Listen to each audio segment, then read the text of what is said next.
So I've been thinking of ways to improve on the starter decks that you're given, the monocolor starter decks. Now, the first one I'm going to cover in this video is the Mono Blue deck, Arcane Inventions. This is my upgraded version of it. If you love playing blue and you want to throw all your wild cards at a deck like this one, then just make Mono Blue Tempo. I should have a video of that on my channel also, unless it's down for some reason, but you should be able to find that on my channel for Mono Blue Tempo, how to make it, what wild cards to use, stuff like that. If you're just cracking open the game and you're starting off and you go, oh, man, I want to play blue because I love blue. I remember back in the day, counterspells were awesome. This will be close to a deck that you might be familiar with. There's only a couple of counterspells in it. I did spend wild cards on Spell Pierce because it's cheap and easy, but if you're going to go all out, you're going to want to get more like a Mono Blue Tempo deck. But this will get you started, and this is an upgrade to the Mono Blue deck, Arcane Inventions, without making it a new deck. So we kept the Gearsmith Prodigy, which is a 1-casting 1/2, gets +1/+0 as long as you control an artifact. The irony here is that I took out a lot of the artifacts because they weren't really doing a whole lot. So this a lot of times is just a 1-casting 1/2. I put in one more Siren Stormtamer, so there's 4 of those. 2 Spell Pierces, 2 Blinks of an Eye. I think I swapped out Blink of an Eye for the Disperse was in there. So this, for 2, this will bounce a permanent, not just a creature, but a permanent. And with a kicker of 2, you can draw a card. So if you have extra mana, you can use this to draw a card as well. 2 Chart a Course, you get these with the collection. So you draw 2 cards, then you discard unless you attacked with a creature. So if you have something to discard, you can kick it out, or you can attack with your Departed Deckhand. I put 4 of those in the deck. And they're unblockable also. So these will sneak through for some damage quite a bit. You attack with a 2/2, unblockable, Chart a Course, draw your 2 cards. And for 4 mana, you can make a target creature unblockable. Well, not unblockable. Blockable only by spirits. Truth is, nobody's playing spirits. I added the Disdainful Stroke, which is a 2-casting counterspell, only if the converted mana cost is 4 or greater. So this is pretty good for big creatures, not Carnage Tyrant, so you can't counter that guy, or spells like Settle the Wreckage or some removal. That'll help you out. I think Ritual of Soot is a 4-casting also. I kept the Aviation Pioneer. This also gives you an artifact to combo with your Gearsmith Prodigy, and it's a 1/2. Added the Tempest Djinn. Now you could make 3 more of these if you have the rare wildcard bandwidth. You're going to want to do that. But I kept this as easy as possible to craft, and still also be a better version of the Arcane Inventions deck without making it a whole brand new deck. You could do that. It's called Mono Blue Tempo, and it's pretty good. I added a sleep, or I kept the sleeps in there. I don't know if they're actually included, but this is a good kill card. Put them all to sleep, attack with everything, go to town. Kept the 2 Gilded Sentinels. Again, it's a little janky. It's just a 4-casting 3/3, but it is an artifact, so I left it in there. Air Elementals give you flying. It's a 5-casting 4/4. It's expensive. There's no way around it. Is what it is. Gearsmith Guardians go really well in this deck. It's a 5-casting 5/5 because you almost always control a blue creature. Riddlemaster Sphinx made the cut. 6-casting 5/5, which will bounce a creature an opponent controls. And it flies, so it'll sneak in for some damage. I kept Zahid, the Djinn of the Lamp. However, there aren't too many artifacts that you can combo with this guy to cast him. So we'll see how this plays out. But I kept him because he's kind of beefy on the top end, so it works. I kept the Meteor Golem just because you never know what you want to crush. And there's not a whole lot of removal. There's not a whole lot of counter spells. So, there aren't too many options at this point in the game. And then 25 islands made the cut. If I get land heavy and hopefully get some of these Chart a Course cards, I can cast a Chart a Course, discard the island, and then move on, get 2 new cards. So let's see how it plays. I like this version of the deck. It ends up being a lot faster than the default version of the deck, with a couple more counter spells because, it's blue. You may as well throw a few in there. I have a few of these these decks in mind to do also. So if you subscribe, you will get the notice for when I upload a video. Again, I try and do 1 a day. Try not to get too spam heavy with it. Alright, so pretty good starting hand. This is a good kill card right here. And I got the 3 islands to play him. So if I get an island every turn, he gets bigger and bigger and bigger. He's susceptible, to a Ravenous Chupacabra, a Murder, a Cast Down, a plummet. Looks like our opponent's having some land or mulligan issues right here. This may be a pretty quick game. Oh, geez. He mulligans down to 0? Is this really happening right now? So as you can see, this upgrade is 100% effective in terms of victory. Woo. Alright, that game doesn't count. That game counts in terms of a win, for sure. Got me an Enter the Unknown, woohoo, and a pack which I will open in another video, showing off the pack opening for the free-to-play folks out there who are interested in what you can get or what other people are getting.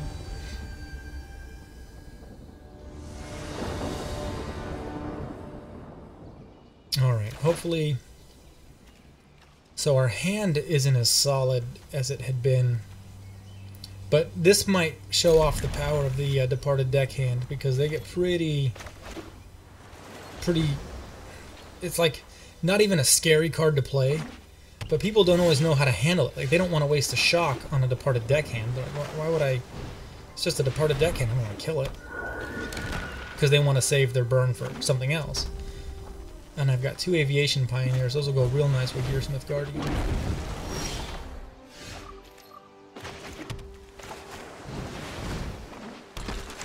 And they'll give me flying. So flying will always sneak through unless he's playing a dragon of some sort. I don't think he is.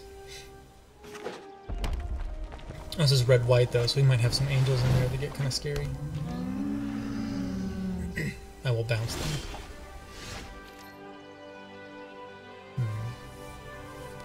Let's do our Gearsmith Prodigy and hold the blink of an eye for something even scarier.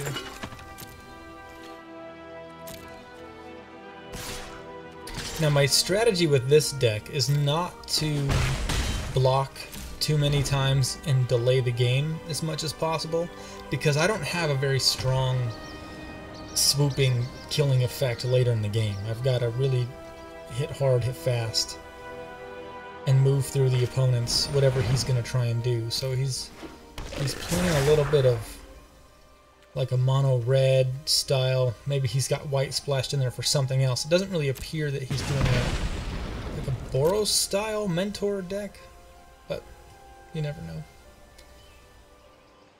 Maybe he just hasn't drawn his planes and has a few other options in his hand.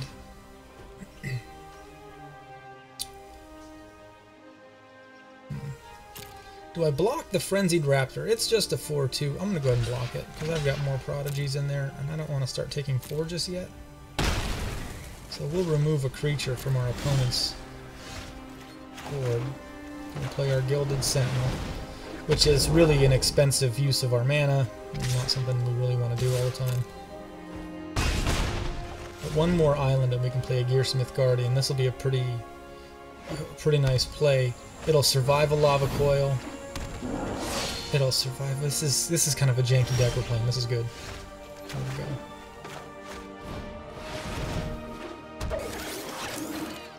It's a pretty healthy blocker as well. I'm going to attack with my Sentinel. Hopefully he blocks down and removes that 4-2 off the board. That's what I would do. Yep.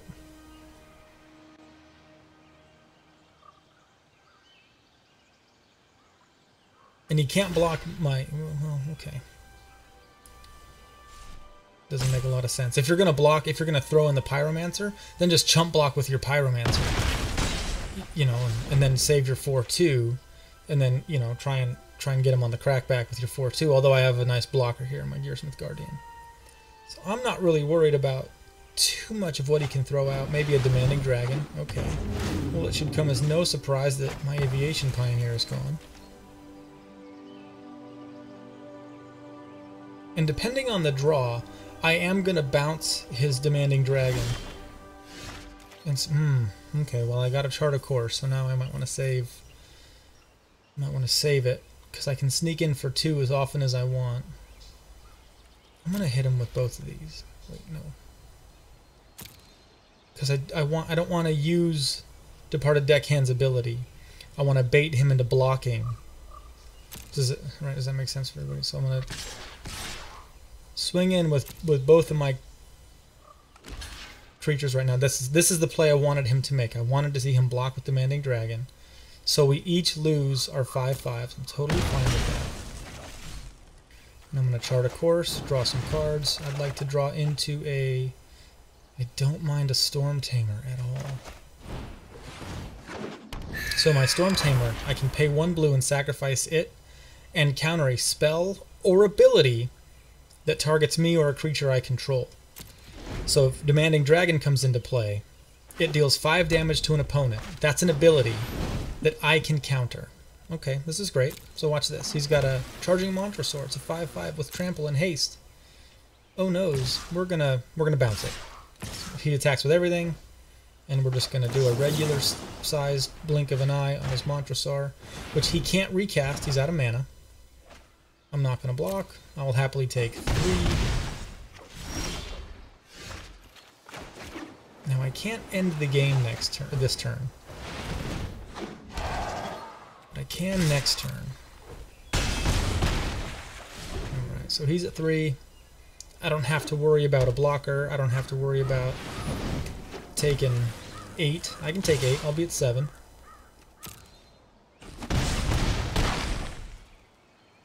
And that's the game. So we've effectively won. He doesn't have anything he can do with 1 red or 1 blue mana. He could shock a dude, whatever, but he'll end up taking one of those 3 hits and die. And again, this is just a starter deck. This isn't supposed to be a competitive deck to play in best of 3, so I'll play 1 more game just to see if we can't show some things that it might be a little susceptible to, like hard removal, aggro. Yeah, aggro kind of would be tricky if they're playing a really decent like mono red aggro deck. That might be a little tricky. Life gain's always tough because there's not a lot of big hitters in this one. So if they're playing the Ajani's Pride Mates and Ajani's Welcomes and Leonin Vanguards, that gets a little tough. Ooh, I like this. I like this starting hand a lot. There's a lot of land in this deck, and I'm gonna hang on to this hand because I have Chart a Course. So if I get 1 more mana source, I can draw 2 cards and then discard one of these. I only need 1 sleep in theory. And I'm getting a nice early start with my Gearsmith Prodigy. And hopefully I can draw into some land, maybe. Oh, here we go. So this is going to be one of the life gain decks. There we go. Perfect. And we're going to attack him for effectively 0 because he's got Fountain of Renewal happening. So at the beginning of his upkeep, he's going to gain this 1 life back. No big deal. We'll work around it. Oh, that's slow, but good. I like this. I got my Gearsmith Guardian. So you can see the combo here, Gearsmith Guardian and Gearsmith Prodigy. They make each other bigger, although it's going to be a few turns before I can get that Guardian out there. Ooh, 5 powers. Alright, so this is the superior deck that we're facing. This is going to be tough. Especially if he's got Pride Mates in there, or the Epicure of Blood. That's a good combo. Nothing but vampires and life gain, and yep. And I don't have any good control. I don't have. Honestly, I don't have a lot of answers to what he's about to do, so I'm going to have to pass the turn. So this is a good example of a deck that will just be better than this one in general. But again, it's not meant to be a competitive win every game or have a lot of options. But here's where we have Spell Pierce, so we can save our Gearsmith Prodigy just to be annoying. It's going to be a trick to win this game. Seriously, it's going to be tough. This will be a tough win. No, I'm not blocking. That's a 4/3. I'd like to have more of an impact than just chump blocking it. It doesn't lifelink. It's just a 4/3. I'm surely not going to bounce it because that would be detrimental to the goal here because he gains 4 life when that thing comes into play. So now I'm going to attack with both my 2/2s. Try and get him back down to closer to 20. There's no way he's blocking with a Legion Lieutenant. This gives all his other vampires +1/+1. He's just not going to do that. Sometimes you can kind of tell what they're going to do, what they're not going to do. He's looking for that one extra land to cast his... he's looking for a land. He can't cast the Call to the Feast.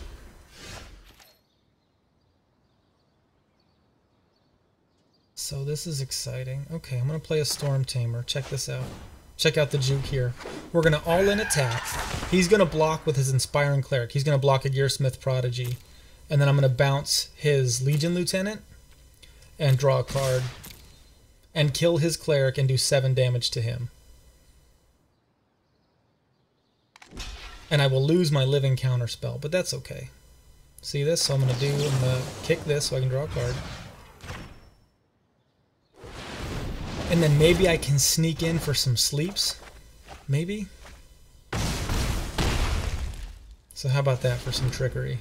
So now he can't do Call to the Feast and his Legion Lieutenant again in the same turn. He can do Bishop's Shoulder. Soldier. Okay, I'm going to get my deckhand out there.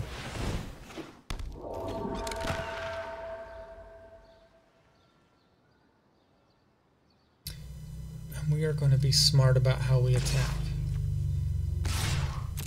I don't have to leave my Stormtamer untapped for its ability, it's just pay a blue and sacrifice it.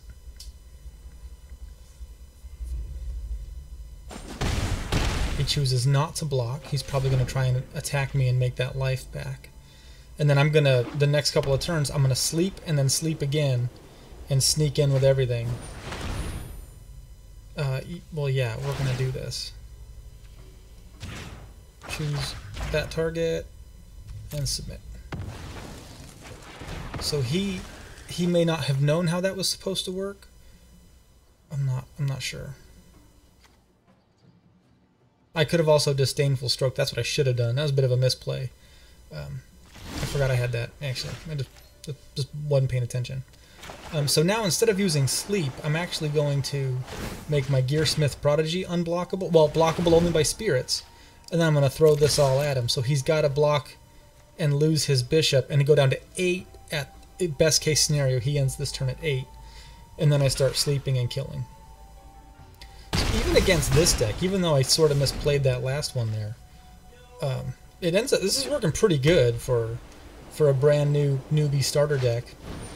There it is. This is what I was expecting. So we're going to put these guys to sleep, walk right through it, right? Yeah, this character here. And we win the game. So, there we have it. This is total victory right here. On a deck, now actually this vampire deck is a little bit superior card-wise to what we're playing against. So, this with some careful planning, kind of knowing what you're up against, you can sneak out some wins with these monocolored decks. And again, it's just an upgrade, just a quick and easy upgrade to the deck with cards you already have or can easily craft. I guess the Spell Piercers don't come with the collection. You know, works out pretty well. So there you have it. That's that deck. Stick around. Go ahead and subscribe to my channel. I will be doing this with all the monocolored decks, with all the welcome decks, budget decks for the free-to-play players, how to get gold, how to accumulate more cards, like Relentless Raptor. It's kind of neat. He's vigilant. You know, thanks for watching. Have a good day.